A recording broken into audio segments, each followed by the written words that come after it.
मैं हूं प्रज्ञा मिश्रा और आप देख रहे हैं प्रज्ञा का पन्ना। बीजेपी की मंत्री रीता बहुगुणा जोशी बेकार में हैरान परेशान हो रही हैं। घर जलाने वाले बबलू को विश्वकर्मा मानकर स्वागत करना चाहिए। अरे घर में आग तो भगवान हनुमान जी ने भी लगाई थी, लेकिन वो घर नहीं लंका थी। रीता बहुगुणा जोशी ना तो अपने घर को लंका मानने को तैयार है, ना ही बबलू को श्री राम के सहारे चलने वाली बीजेपी का हनुमान। बीजेपी के पास पाप धोने की मशीन है।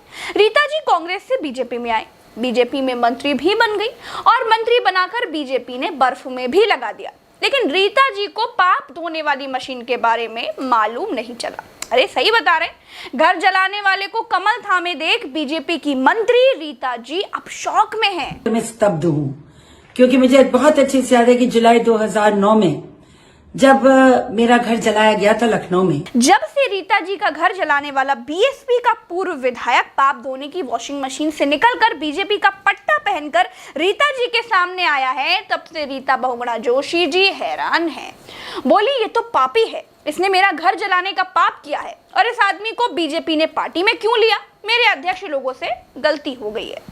पर मुझे पूर्ण विश्वास है कि अध्यक्ष जी को ये जानकारी नहीं रही होगी कि इनका एक आपराधिक बैकग्राउंड है, खासतौर से मेरे घर जलाने में आरोपित हैं, और अपील करूंगी उनसे कि वे उनकी सदस्यता को भंग करें, समाप्त करें। घर जलाने की कहानी जिनको नहीं मालूम उनके लिए बता देती हूँ। साल 2009 था, शाम का वक्त था, चुनाव प्रचार चल रहा था। रीता बहुगुणा जोशी तब कांग्रेस की यूपी प्रदेश अध्यक्ष थी। यूपी में एक बच्ची के साथ बलात्कार हुआ था। मायावती तब उत्तर प्रदेश की फुल बहुमत से मुख्यमंत्री थी।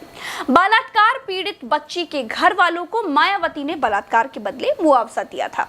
रीता बहुगुणा जोशी ने कहा कि अगर मायावती का कोई बीप बीप बीप करे तो मैं भी पैसे देने के लिए तैयार हूँ। मैं कहती हूँ फेंक दे ऐसा पैसा मायावती के मुंह पर और कह दे हो जाए तेरा बलात्कार, में भी 1 करोड़ रुपया तुमको देने को तैयार। मुआवजा बलात्कार की भरपाई तो नहीं कर सकता। इसी बात को लेकर तब के बसपा विधायक जितेंद्र कुमार उर्फ बबलू, इन्होंने रीता बहुगुणा जोशी का लखनऊ वाला घर जला दिया। बबलू तो गुमान में थे कि मायावती मुख्यमंत्री हैं, उनका कोई कुछ नहीं बिगाड़ पाएगा। मायावती के सम्मान में घर जलाया है तो इनाम भी मिलेगा, लेकिन भैया गुरूर तो बड़े बड़े बादशाहों तक का नहीं टिका। दोस्तों, अब बबलू को बीजेपी ने संत मानकर अपनी ही मंत्री का घर जलाने वाले को पार्टी में शामिल कर लिया है।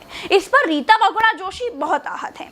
जिसने उनका घर फूंका, बीजेपी ने उसको ही रीता के सामने लाकर खड़ा कर दिया। बेटी बचाओ वाली पार्टी ने बेटी का घर जलाने वाले को नूर मान लिया है। भारतीय जनता पार्टी उत्तर प्रदेश में एक नई गैंग तैयार कर रही है और उस गैंग का सक्रिय सदस्य होने के लिए आप पर कई आपराधिक मुकदमे होने चाहिए, आप हिस्ट्री सीटर होने चाहिए, किसी महिला नेता का आपने घर जलाया हो। केवल बबलू ही क्यों, मुख्यमंत्री योगी आदित्यनाथ जी पर खुद मुकदमे थे, उन्होंने मुख्यमंत्री बनने के बाद हटवा लिए।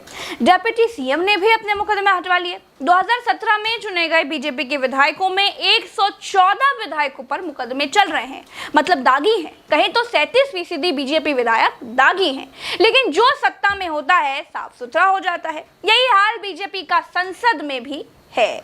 बीजेपी के 339 सांसदों में 107 के खिलाफ आपराधिक मामले दर्ज हैं, जिनमें से 64 के खिलाफ संगीन आपराधिक मामले दर्ज हैं। हत्या, लूट, डकैती, बलात्कार के भी मुकदमे दर्ज हैं। दोस्तों, आज के लिए इतना ही। मुझे ट्विटर पर @प्रज्ञा लाइव नाम से खोजकर फॉलो जरूर कीजिए। साथ जुड़िए। दोस्तों, चलते हैं। राम राम, दुआ सलाम, जय हिंद।